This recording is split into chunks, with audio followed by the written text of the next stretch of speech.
Browns defense gave up 3 big plays. There were a couple of miscommunications. One led to a 75-yard touchdown to Robbie Anderson, long touchdown pass to the tight end Ian Thomas, and then basically a fumble that McCaffrey picked up and ran 28 yards.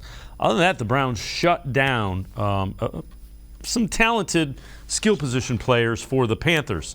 Anthony Walker talked about that Browns defensive performance. It's not good enough. We talked about being elite defense, and part of that is not giving the offense anything, making them earn everything, and we felt like we gave them a couple plays that they didn't earn, that we kind of gifted them, and it's not okay. So we got a long way to go. What about the way that you guys handled Christian McCaffrey? For the most part, were you pretty happy with how that went?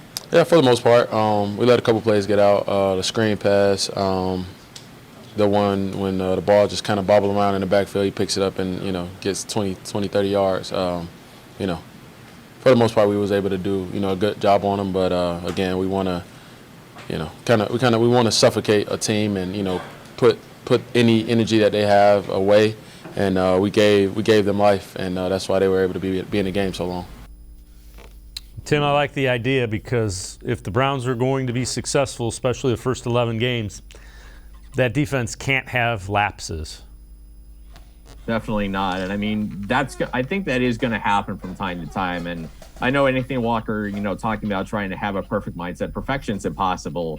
We kind of alluded to that earlier when we were talking about Cade York, but the idea that, they're not satisfied with their performance. I think that, that's a good way. That's a good approach that they're having. I mean, they gave up a bunch of points, especially, in that fourth quarter, and they gave up 17 points to Baker Mayfield and company. That those 2 big passes that you mentioned there, the one to Robbie Anderson, the one to Ian Thomas, all of a sudden, after giving them 7 points through 3 quarters, your defense looks great. You're shutting Baker Mayfield down. All of a sudden, they got 17 points on the board. There's 24 up in there, and all of a sudden your defensive performance doesn't look as good. And that's, I think, where, focus comes into play, where communication comes into play, being consistent and making sure an offense earns those things on you. If an offense just makes great plays consistently because they just do great things, they make great throws, great catches, great runs, you tip your cap to that.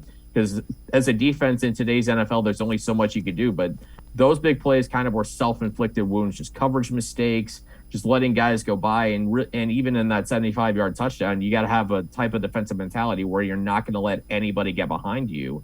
And then, of course, Robbie Anderson got behind the defense, scored a 75-yard touchdown, and all of a sudden the momentum in that game flipped to where the Browns ended up needing Cade York to hit that 58-yard field goal to win the game.